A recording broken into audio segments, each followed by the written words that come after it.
around Canada, all around the world. Welcome into Overdrive, up on TSN4, up on TSN 1050. I'm Mike DeStefano, filling in for Brian Hayes. Got Dave Feschuk of the Toronto Star in for the regulars as well. What's going on, Dave? How we feeling very merry this Christmas Eve or what? I'm feeling good. I want to know how you're feeling, Al's brother, because when we left the studio last night, you pointed out that you needed to go somewhere that I felt was a very dangerous place. To the STC. Right. I thought you were talking about St. Catharines. Not St. Silly Catharines. me. I am an idiot, as it's been said many times. You were talking about the Scarborough Town Center. Yeah. I just drove by the Scarborough Town Center. Zoo. It looked like chaos. It's a zoo. Incarnate. How did you do there last night? I did well, actually. I did end up finding a couple of things for the family. I had to get something for my brother and my sister and a little something else for my dad, and I ended up finding what I needed to get. So, it worked out well for me, and I was there right till the end, let me tell you. That place closed up shop at 9:30. I think I didn't get to my car till about 9:38. Wow. Oh, yeah. I was there. I was looking around, but I think I got the right gifts. I think I did. I'm not a gift card guy. Like, everyone told me, it's like, at that point, you just got to go gift card. Right. I'm not that guy. I can't do gift card. I can't do that. I just think there's, like, look, if you're gift card people, whatever. There's a big debate in the world. Are gift cards inappropriate? I personally don't feel there's much effort or thoughtfulness in a gift card. No. And I just don't. I want to give you something that I think you'll enjoy, you'll appreciate. I get it. You can get whatever you want with a gift card. But that's just my own personal policy. So I had to get out there and get the gifts, and mission accomplished, people. Mission accomplished. Okay. I'm with you on the gift card. Like, if you're going to give me a gift card, why don't you just peel off a bill? Yeah, just give me cash. 50, 100, whatever it is. Just Yeah. I don't like the gift card thing. To me, it's one of the great scams in retail history because the bottom line is you lose these things. You lose your gift cards. Guess what? Well, they used to expire too. They expire. There's all kinds of controversies with them. There's no controversy with cash. It's just you have it, and you generally do not lose it. You guard it with your life. Yeah. I also I always forget that I have gift cards too. Like I literally was just that. I had still a couple of last minute things I had to pick up today on my way in, and I went to Canadian Tire, and I went and I paid, and then once I got to my car, I realized I had a Canadian Tire gift card. I could have used the Canadian Tire gift card to pay for my items. I completely forgot. Used the plastic, and now I'm sitting here and I still got the Canadian Tire money. I'm like, okay, I got to remember next time I'm there. Yeah. That's a big issue. I always forget that I have gift cards. Oh, LCBO too. I'm the worst for it. Yeah. I always remember after I make my purchase. I'm sure like these retailers, they're just like, they love the fact that people lose their gift cards because it's just free money for them. Yeah, right? Exactly. It's an outstanding proposition for them. So you navigated the parking lot. You got in there at rush hour. Yeah. You got in and out. And you were the guy that the employers were like, would this guy just leave the freaking store? We're trying to close the store. Pretty much. Yeah, they hated my guts. Register. They hated my guts. Yeah. They absolutely hated my guts. That's for sure. But it's all good. I had to get it done. Mission accomplished, and I guess stay tuned later in the week to see how everyone enjoys their gifts. We'll be back on Friday, you and I. So you put in a better effort yesterday afternoon than the Leafs. That's for sure. Yeah. That's for sure. Yeah, Leafs 5-2 loss to the Winnipeg Jets, and we were on the air when the game was ongoing, so we were keeping track on what was happening, but overall, you go back and you watch the game last night. I rewatched it and got a chance to see what happened, and it really just wasn't a good effort, and it seemed to get worse and worse as the game wore on. And Toronto, they could really use this Christmas break. That's what I've come to the conclusion that they played a lot of hockey. Mm-hmm. Like, let's be honest, it is a lot. I think last night was like the 5th game in 7 nights or 8 nights, and they had a back-to-back beforehand just a couple of days prior, and then they get an afternoon game. They've played a lot of hockey. There's a lot of injuries right now. Chris Tanev was a scratch in that game yesterday. Obviously, Austin Matthews dealing with his injury. He wasn't playing. The Leafs really, really could use this upcoming Christmas break to try and just reset and get back going in the right direction when they return. Yeah, three full days off here before they go back-to-back at Detroit and at home to Washington on Friday and Saturday. So it's not exactly a long break. No. But it's a few days, and you're right. They could use it. I mean, Anthony Stolar's still out. There's a lot of pressure on the guys that remain when you lose such key players. Like, I can't think of 3 more key players. When you think about the narrative of the opening couple of months of the season, Al's brother, can you think of 3 guys who've been more sort of important to this team than Stolarz, Tanev, and Austin Matthews? Honestly, no. Like that's it. 1, 2, 3. You take your best forward, who's been, arguably your best defenseman, if not maybe your most impactful defenseman, and then the guy who's been the best goaltender for you. He's been one of the best goaltenders in the NHL. Yeah. The time he got hurt, I think FanDuel had him up to fifth best, fifth shortest odds to win the Vezina. Like he was in that conversation, leading the league in save percentage. And he goes down. He's out 4 to 6 weeks. Chris Tanev misses yesterday's game. We're not sure how long he's going to miss. Hopefully, they'll reevaluate things when they return to play this weekend after the 3 days off for the holiday break. And same with Austin Matthews. But I just the health of the team right now, and that's really been a big issue all year long. Like this team, they really, really have dealt with a lot of injuries. Think back to in November, all the injuries that they had dealt with. Like at the time, they were down using like Alex Steed. They had to sign Nylander's brother, Alex Nylander, ended up signing a professional contract to play a handful of games. It took 7 injuries to get down to that level where they just needed to get a guy who could play NHL games. That's been a big storyline to this point in the year has been the way that the Leafs have had to navigate and battle injuries. And you know what's funny, Dave? I look at the team, I look at their record, and it's kind of a major checkpoint right now in the NHL, right? The Christmas break, everyone's done playing. Last night was the last slate of games. You can kind of just take a look over the next few days and, look at the standings, look at the stats and say, okay, who's where and what's going on. And we can look at the Maple Leafs and we see pretty good record, 21, 12, and 2. But if you look at the numbers, they haven't been as rosy as that. So I don't know, like how do you evaluate the first couple of months of this season for the Maple Leafs? Well, look, if you want to go glass half full, I think it's been a pretty good beginning.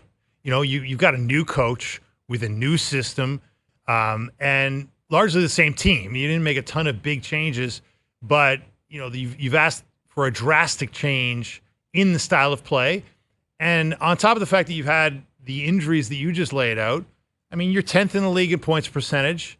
You've been battling for that top spot in the Atlantic Division the entire year so far, and you're right there with the Florida Panthers as you enter the Christmas break here. And, given the fact that Austin Matthews hasn't been at his best coming out of training camp, missing the number of games he's missed, I think it's been a pretty positive start for the Maple Leafs. It could have been a lot worse if not for tremendous goaltending from Stolarz and Wall and, some really good defensive play from, Tanev and McCabe as that shutdown pair at the top of the batting order for the defense corps. And that's where I think, you can look at it both ways, glass half full, and you can look at the approach. It could have gone a lot worse. And I think you look at goaltending and how, elite that tandem has been between Stolarz and Jonathan and Joseph Woll, and how good that they've been keeping pucks out of the net, right? Defending has been great, but then you look at the last couple of weeks, and it feels like it's kind of fallen off a little bit. Like you look into the numbers, into the analytics, and like the month of December has not been great. The team that's ranking 25th in expected goals against, 26th in high danger chances allowed, and this is a team where the first couple of weeks was leading the NHL in these categories. Right. Like, why do you think that it has really fallen off here the last few weeks? Well, look, one of my theories would be, and it's a theory, it's based on observation of this team for an awfully long time. Like the 8 years plus of the Matthews-Marner incarnation of this team. And I think it's a team that has a short attention span at times, right? So I think they came sprinting out of the gate playing for Berube and playing the way Berube wanted them to play. The challenge for Berube is going to be keep getting them to do that in late December and into January and into February and into March and then into April. And these guys, got it. They've had a history of playing really well, locked down for short stretches. So it's the long stretches that have been a problem. So is this a speed bump or a flag for you, what we've seen over the course of the last couple of months? Because, again, we've seen elite stretches, as you mentioned, of this Maple Leafs team under Sheldon Keefe. We have seen elite stretches. This team has been a terrific regular season team, but it's the inconsistencies that have kind of plagued them over the course of the last few years. Leafs facing center crisis amid injuries, eyeing trade market for solutions. As the Toronto Maple Leafs battle through a growing injury list and a suspension, their lack of depth at the center position has become a glaring issue. According to Sportsnet's Elliot Friedman in his latest 32 Thoughts article, the Leafs are among the teams exploring trade options to bolster their lineup. This effort is coming amid increasing competition from teams like the Chicago Blackhawks and Nashville Predators, who have also set their sights on improving their center depth. Friedman didn't mince words about the Leafs' predicament. The teams currently focusing on centers, including Chicago and Nashville, must consider when others will enter the market. Toronto will undoubtedly be one of those teams, he wrote. While the Blackhawks and Predators may have an edge in terms of cap space and assets, the Leafs remain a team to watch as the season progresses. The Leafs situation is urgent, with up to 7 forwards currently unavailable due to injury or suspension. Ryan Reeves is serving a 5-game suspension, while key players like Austin Matthews, upper body, Matthew Knies, upper body, Kaje Jarnkrok, groin/sports hernia, David Kampf, lower body, Max Domi, lower body, and Max Pacioretty, lower body, are all sidelined. The team has even considered temporarily shifting Mitch Marner to the center position, highlighting the severity of their depth issues. This isn't just a short-term concern for the Leafs. Depth at center has been a persistent challenge for the team, and while stopgap solutions like Marner could help in the interim, the front office appears keen to explore longer-term fixes. For fans of the blue and white, this has been a recurring theme. The Leafs' center depth often becomes a problem at the worst possible times. James Myrtle of The Athletic recently added more fuel to the speculation, naming several potential trade targets who could help the Leafs address their issues. Among them is Ryan O'Reilly, a familiar name for Toronto fans. O'Reilly, who signed a 4-year, $18 million deal with Nashville in 2023, might be a trade candidate if the Predators' underwhelming start to the season, 6-11-3, 31st in the league, prompts a rebuild. However, his steep price tag and history with the Leafs, including rejecting a free agency offer less than 2 years ago, make this a complex and potentially unlikely move. Other names mentioned by Myrtle include former Leaf Nazem Kadri, currently with Calgary, as well as players like Michael Granlund, Nick Jugstad, Brock Nelson, Yanni Gourde, Trent Frederick, Radek Faksa, and Sean Kuraly. While some of these options seem more plausible than others, it's clear that general manager Brad Treliving will need to get creative to find the right piece without mortgaging the team's future. Cap space remains one of the biggest obstacles for the Leafs. Unlike teams like Chicago and Nashville, which have more flexibility and assets, Toronto is walking a financial tightrope. As Friedman noted, competition will intensify as cap-constrained teams strive to create room. For the Leafs, that could mean waiting for the market to develop further, a risky move given their current needs. The situation also highlights the Leafs' ongoing struggle to build a roster that can withstand the grueling nature of an NHL season. Injuries are an inevitability in hockey, but Toronto's current predicament underscores the importance of depth, a quality the team has struggled to consistently maintain. Looking back on recent years, the Leafs have often leaned heavily on their star players, particularly Matthews, Marner, and William Nylander. While these players have delivered in spades, the lack of reliable depth options has left the team vulnerable in critical moments. The current crisis at center is merely the latest example of this recurring issue. Some fans have called for more aggressive moves from Treliving, arguing that now is the time to strike while the team's core is in its prime. Others, however, are more cautious, pointing to the dangers of overpaying for short-term fixes. Striking the right balance will be key, especially as the Leafs aim to keep their championship window open. Despite the challenges, there's no denying that Toronto has the talent to be a contender, provided they can patch up their lineup. The ongoing rumors and speculation surrounding potential trades show that the Leafs are at least exploring every avenue to strengthen their roster. For fans of the blue and white, this moment feels like a pivotal point in the season. With a lineup ravaged by injuries and a tough schedule ahead, the Leafs must act decisively to avoid falling behind in the standings. The addition of a dependable center could be the difference between weathering the storm or watching another season slip away. Whether it's O'Reilly, Kadri, or another surprise name, one thing is certain: the Leafs are under pressure to deliver. And for a fan base as passionate and loyal as Toronto's, there's no room for excuses. The time to act is now, and Leafs Nation is watching closely. As the trade deadline approaches, the stakes couldn't be higher. Will Treliving pull off a move that solidifies the Leafs' status as a contender, or will the search for center depth become yet another chapter in the team's long history of what-ifs? Only time will tell, but one thing's for sure, it's never boring in Leafs land. As the Maple Leafs navigate this critical juncture, their fan base remains as vocal as ever.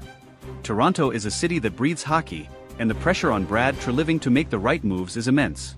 Every decision he makes, or doesn't make, will be scrutinized, from talk radio to social media, where Leafs Nation is already debating the merits of the various names being floated as potential trade targets. Among the louder debates is whether the team should prioritize a high-profile acquisition like Ryan O'Reilly or Nazem Kadri, or focus on a lower-cost, reliable center who can fill a supporting role without costing too many future assets. While O'Reilly's leadership and playoff experience make him an attractive option, his contract and recent history with the Leafs add layers of complexity to any potential reunion. Similarly, Kadri's gritty, two-way playstyle remains a fan favorite, but his cap hit and availability might render him an unrealistic target. Another factor complicating the Leafs situation is their tight salary cap. While Chicago and Nashville can make moves with relative ease due to their financial flexibility, Toronto must navigate a labyrinth of constraints to make any trade work.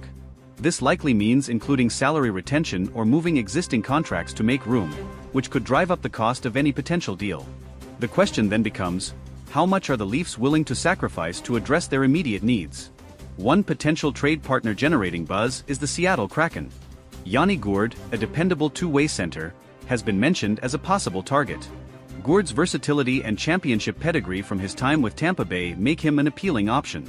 Seattle, however, is in playoff contention and may not be inclined to part with a key piece unless the Leafs can provide a substantial return. Another intriguing name is Brock Nelson of the New York Islanders.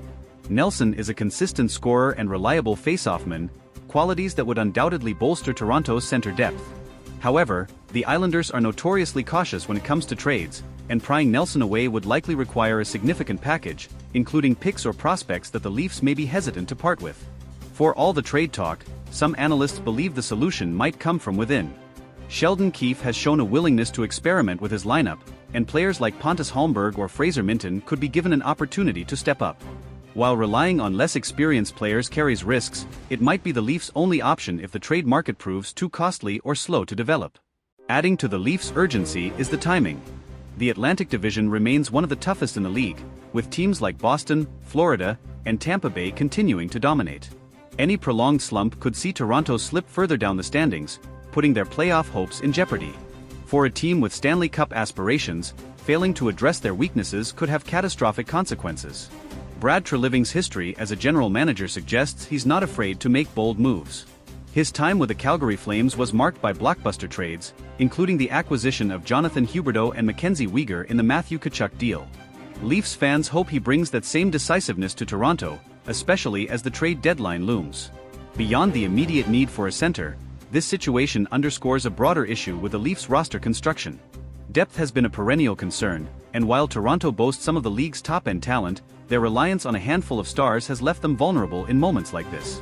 Moving forward, addressing this imbalance must be a priority for the front office if the team is to achieve sustained success. As the Leafs head into a critical stretch of the season, the next few weeks could define their trajectory.